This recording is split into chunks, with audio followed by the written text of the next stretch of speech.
We're joined by Robert Hassell III. Robert, big congratulations. Thank you very much. Happy to have you join the San Diego Padres. Yes, sir. Yeah, we'll go ahead and get it going with Jeff Sanders from the New Union Tribune. Hey, Robert, congratulations. I want to start off with two quick questions here. First, can you put into words exactly how it felt to have your name called? And then the second question is, what has this process been like for you, not having a senior season essentially and having to just kind of figure out what's going to happen with this draft?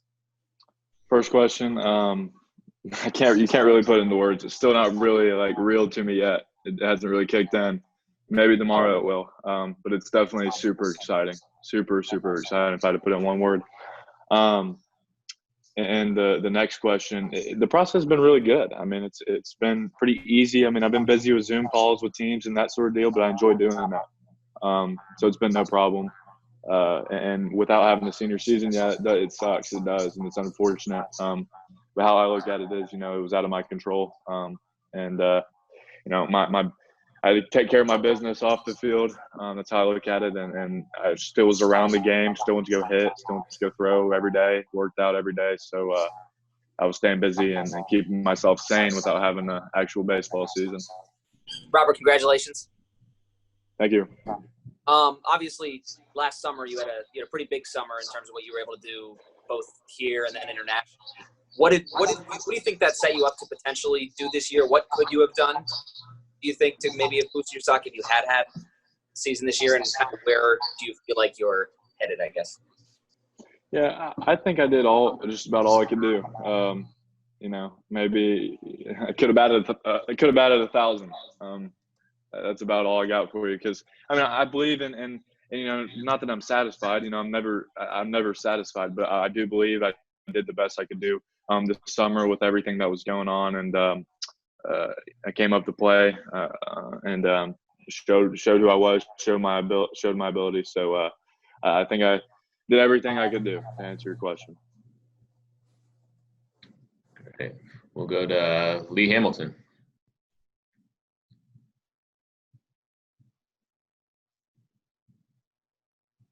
Sorry, Lee, you need to unmute yourself.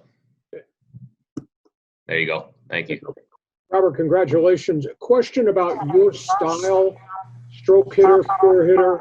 Do you have the ability to add power to your game? And are you a lifetime center fielder, or can you play the corners?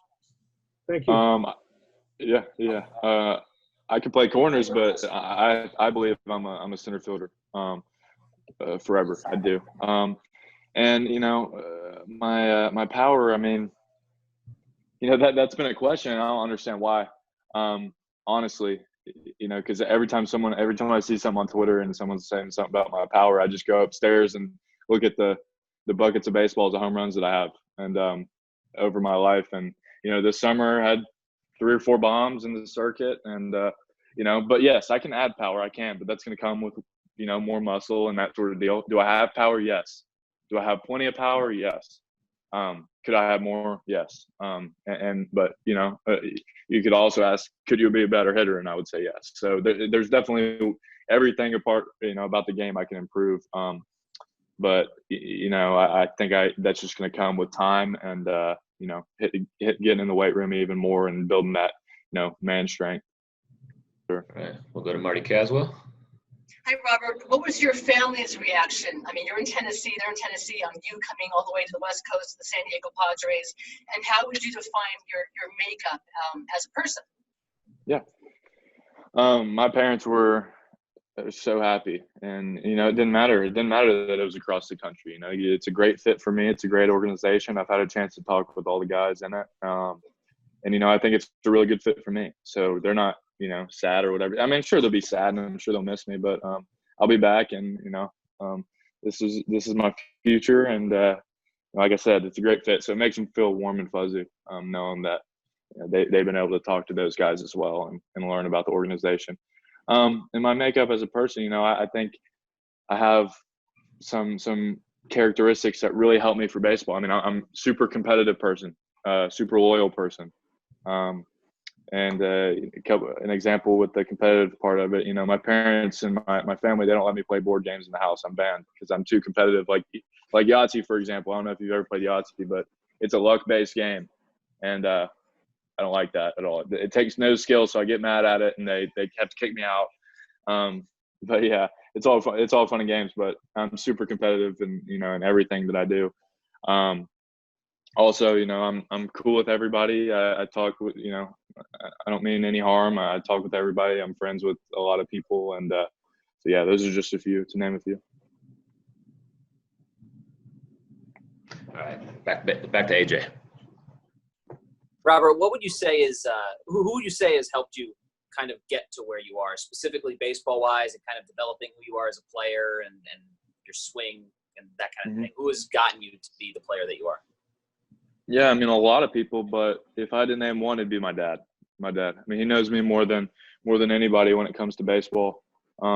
And he's helped me and he's given me tips and stuff. I mean, he's pretty much been my hitting coach. I mean, he didn't really come from a baseball background.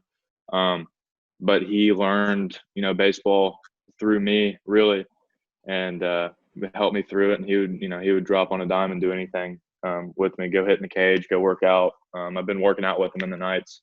And he'll lift sometimes, but when he doesn't lift, he's still down there. So he loves it, and I owe it to him for a lot of what's happened.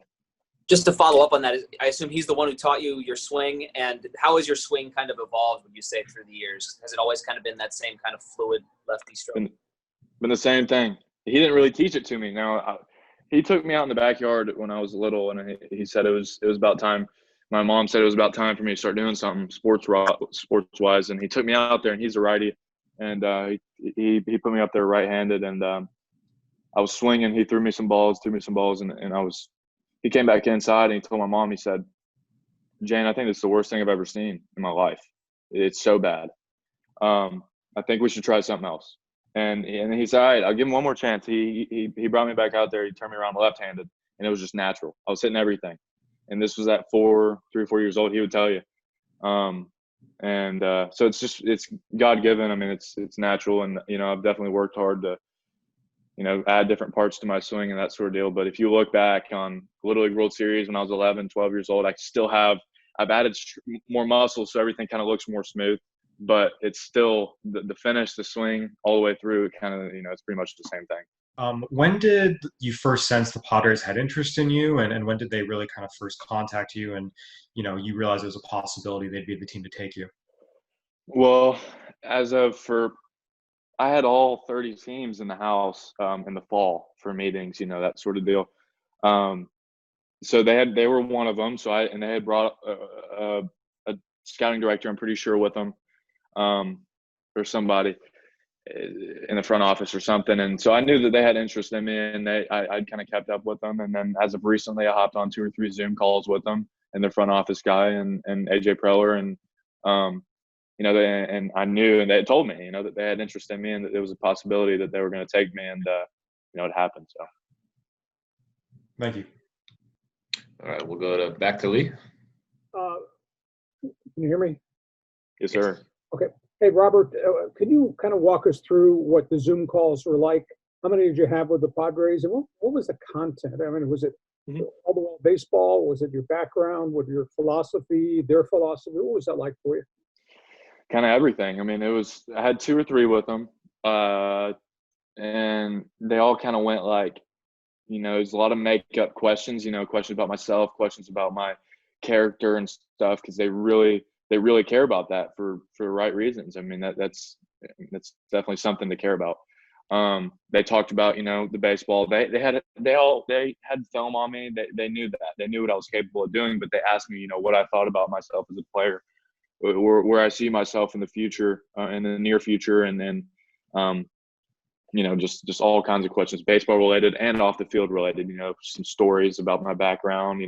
Who got me, where I am today. Asked about my family, just all sorts of stuff. Literally everything you can think of. Thank you. Yes, sir. All right, back to Jeff. Yeah, I wanted to know if you could tell us about facing Monet Davis in the Little League World Series. What was that experience like, and how did that exposure maybe prepare you for maybe what's to come now? Yeah, it was definitely, it was cool. She was, kind of a close kid to Williamsport. She was from Philly, and there was thousands and tens of thousands of people at that game, and when you're up to bat, you know, they're all screaming Monet Davis, hoping that she strikes you out. And you know, to be able to face that at 12 years old, I faced it when I was 11 years old too, not Monet, but I went to the same Little World Series. But facing, you know, or being in front of that many people on camera, it was on ESPN, all that kind of stuff. At 11 and 12 years old, it was really because everything from then on out. I mean, I was so nervous then. And now at all these other tournaments like East Coast Pro, there's 500 plus scouts there, and it was a walk in the park because I'd already been there. People were hoping that I struck out and chanting Monet Davis. She's on the mound facing me. So it definitely, you know, kept me. It prepared me, you know, to stay focused in situations like those, and it exposed me early on to being in front of crowds like that and stuff like that.